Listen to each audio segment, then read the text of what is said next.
So that brings us now to Susan Turner. Susan Turner, and you have no idea how fast I can be. The good thing is I have got one slide only to show to you today, and I thought it would be very important to actually allow you to see the brands that make up part of our sort of company profile. So that segues nicely into who we are, and MediaWorks is New Zealand's only privately owned and operated free-to-air television, radio and online company. We employ 1,200 fantastic staff across all of the country and spend about $150 million in the economy every year. Some years I try and make it less, but by and large that's what we spend. And as the self-appointed and I believe pretty well-respected underdog, but think Labrador rather than Terrier, certainly a can-do attitude is a really intrinsic part of our DNA. So that drives us every day to improve our content, to develop our stars rather than buying them. We commission hundreds of hours of local content every year from the independent production community, and we love them being healthy and supporting them as part of that. Our news service is our commitment to the freedom of speech, and we believe it is fearless, forthright, and free of any political interference.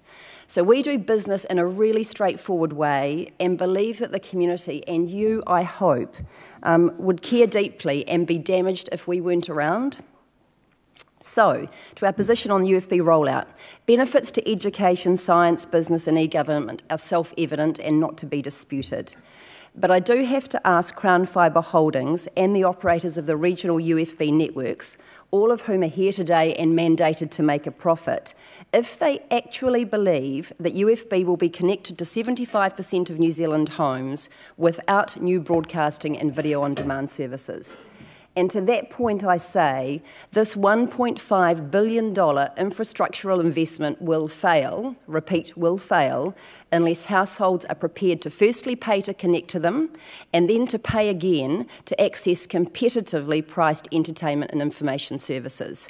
Now, the study group's report has a consistent theme on it, and I read, consumer willingness to pay a greater amount for high-speed broadband services will depend on the attractiveness of the content which is offered, full stop.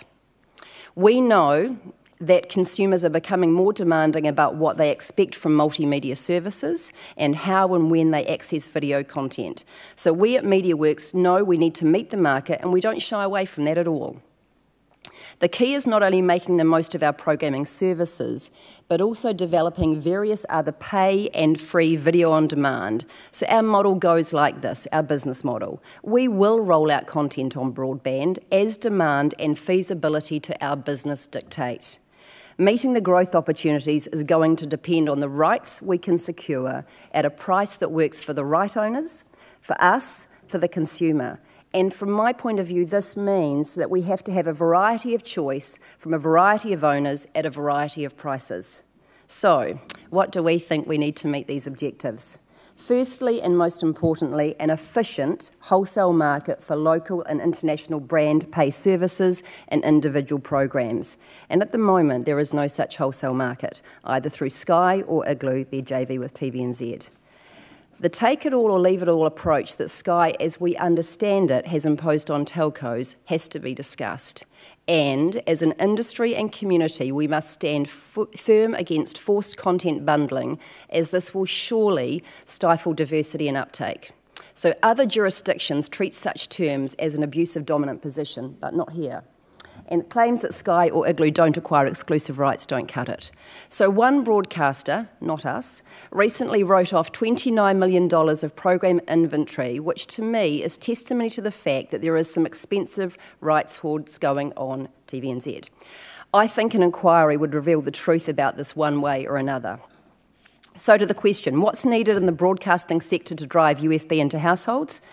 Firstly, given that the convergence of digital distribution networks is complete, and given the long-standing policy principle of technology neutrality, those networks ought to be subject to regulation by the Telecommunications Commissioner. That is our view. So separating the regulation of broadcasting from telecommunications is antiquated and limits growth, innovation and competition. It's our belief they should become one. Secondly, we don't see any alternative to regulation if we want an effective wholesale market, because this is what's needed to enable the aggregation of content and, importantly, the creation of new brands in the free-to-air and pay markets. However, we do say that regulation can't lash out its success, because risk investment demands a framework where no competitor can escape offering fair, reasonable, non-discriminatory and transparent terms. And we know it took a long time, but the New Zealand experience of telecommunications regulations does show that economic growth, profitability and consumer equity all benefit from that independent judgment. It is MediaWorks' contention that the telecommunications companies and free-to-air broadcasters won't have much of anything to offer without a wholesale market for content, and that one that's not dominated by existing players. So we believe that without changes to this landscape, there'll be tears before bedtime. I'd like to see the study group recommend and the Telecommunications Commissioner oversee a full inquiry. And as a parting shot, there needs to be room for more than one or few on the crest of the digital wave. Thank you, and not bad in terms of timing out, huh? Not bad at all. Sussan. Is it Sussan? Sussan.